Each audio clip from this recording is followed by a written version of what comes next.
जय हिंद प्यारे स्टूडेंट्स। तो एक मैं आपको सच्चाई बताता हूं, शायद ये बात सुनने के बाद बहुत सारे स्टूडेंट जो इस फील्ड में नए आए हैं उनके दिल को टच कर जाए। की बात कर रहा हूं जिनको डर लगता है मैथमेटिक्स से, जिनका एवरेज है या अबव एवरेज है, उनको तो कोई प्रॉब्लम ही नहीं है, वो भी कैसे ट्राई कर सकते हैं। क्योंकि मेरे जैसे स्टूडेंट जो सबसे ज्यादा कमजोर था मैथ्स में, मैथ्स मुझे ऐसा लगता है कि किसी ने जहर लाके दे दिया हो। तो इस तरह का फीलिंग मेरे को मैथ्स में रहा है स्टार्टिंग से ही, but still I cleared 3 times National Defence Academy. Trigonometry chapter हो गया, मैट्रिक्स डिटरमिनेंट्स हो गया, या इसके बाद प्रोबेबिलिटी हो गई आपकी। ये इस तरीके के चैप्टर्स हैं जो आपको सबसे ज्यादा हेल्प करते हैं। और बाकी चैप्टर्स आप लोग, मैंने भी बताया, वेबसाइट पर जाइए और वहां से चेक करिए कौन सा चैप्टर कितने मार्क्स का आ रहा है। पहली चीज आप समझ गए होंगे, क्योंकि ये हार्डवर्क का काम नहीं है, स्मार्ट वर्क इसमें जरूर चाहिए होगा।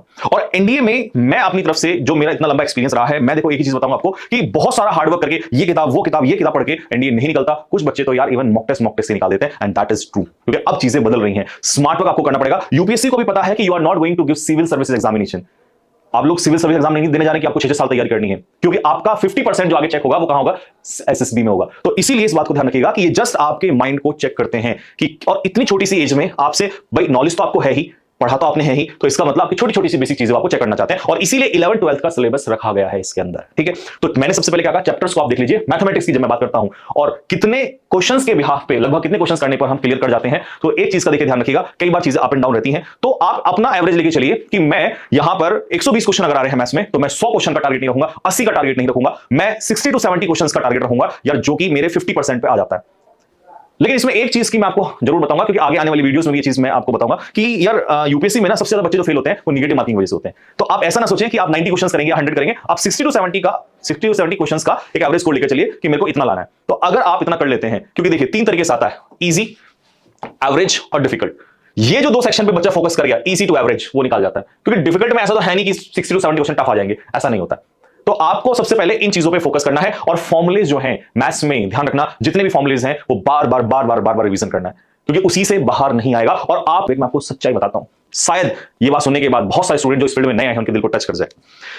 मैथ्स एक बहुत बड़ा फोबिया होता है एनडीए में बच्चों के दिमाग में। फिर ऐसा क्यों है कि जिन बच्चों का मैथ्स कमजोर होता है वो भी एनडीए निकाल लेते हैं? उसका सच्चाई है, यहां अगर कमजोर भी रह जाए ना आप लोग, तो ध्यान रखना ज्यादातर स्टूडेंट जो स्मार्ट स्टूडेंट होते हैं वो इसको पास करके, कई लोग होते हैं 90 क्वेश्चंस करूंगा, 80 करूंगा, उसके चक्कर में इसको फेल कर जाते हैं।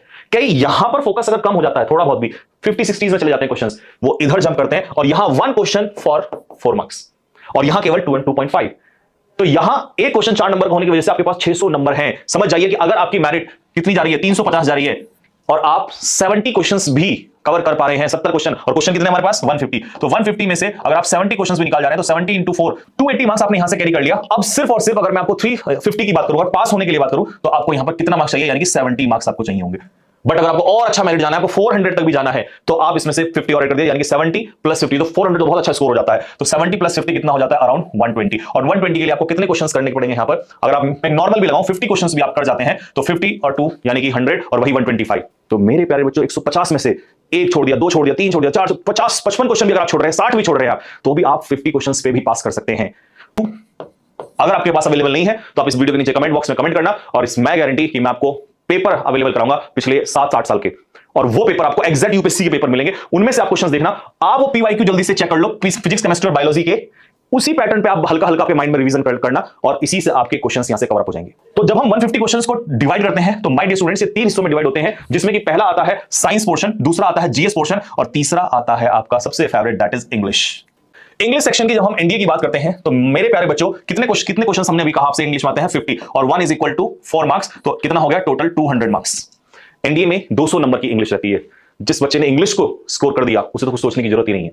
करंट पैटर्न में हमारे 10 सिनोनिम्स आते हैं, 10 एंटोनिम्स आते हैं, 10 एरर्स आते हैं, और 10 इडियम्स एंड फ्रेजेस, हिंदी में मुहावरे कहते हैं, और 10 आते हैं पीक्यूआरएस। पीक्यूआरएस का मतलब है आपको जंबल सेंटेंस देंगे और आपको अरेंज करने पड़ेंगे, और वो बहुत आसान होते हैं। थोड़ा सा जो टफ पार्ट करता है वो इडियम्स में करता है, या फिर वोकैब के साथ खिलवाड़ करता है। एरर्स में 4 से 5 क्वेश्चन इजी रखता है, और उसके बाद 2 या 3 क्वेश्चन रखता है टफ। तो हमने 50 आउट ऑफ 50 नहीं भी करने, हमारा एक टारगेट होना चाहिए कि हम 40 के आसपास का स्कोर कैसे रखें, अगर हम अभी से देख रहे हैं तो इसको हम कैसे कवर अप कर सकते हैं। देखिए, इसके लिए सबसे अच्छा तरीका है आप मॉक टेस्ट लगाइएगा। उन मॉक टेस्ट में आपको पीक्यूआरएस तो आपका वहीं से कवर अप हो जाएगा, ये मैं गारंटी दे रहा हूं आपको।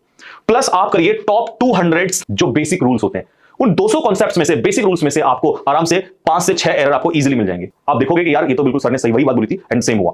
अब आता है कि इडियम्स और वोकैबुलरी के लिए क्या करें, तो यहां एक्सपर्टीज थोड़ी सी काम करेगी, और उसके लिए आपको अगर आपके पास कोई बुक अवेलेबल है तो आप उससे कवर कर सकते हैं, अदरवाइज मैं बहुत जल्दी इसका सेशन स्टार्ट करने जा रहा हूं। आप मेरे साथ भी कर सकते हो, और मेरे साथ अगर टाइम नहीं है आपके पास इतना पढ़ने का, तो आपको जो कंटेंट मिलेगा उस कंटेंट से भी आप खुद भी सेल्फ स्टडी कर सकते हो।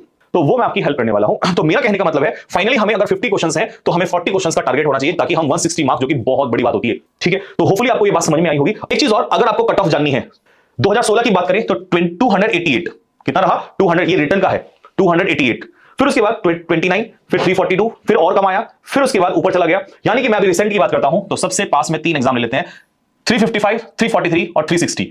ये 2022 का एनडीए 1 का है, रिटर्न का 360। फाइनल कट ऑफ जाती है 722। फाइनल अभी छोड़ दीजिए, हम एसएसबी की बात नहीं कर रहे हैं, रिटर्न की बात कर रहे हैं। तो आप मेरे हिसाब से, चलो इससे कम ही जाएगा, लेकिन मैं फिर भी आपको 360 ही रख देता हूं। तो मैंने तो 350 बोला था, अभी 360 कोई बड़ा टास्क नहीं है। 400 नंबर लाना भी कोई बहुत बड़ा टास्क नहीं है। तो इस चीज को आप दिमाग में रखिएगा, और सिर्फ एक महीना इतना प्रेशर ले लीजिए, और उसके बाद आपको 6 महीने आगे तैयारी नहीं करनी पड़ेगी।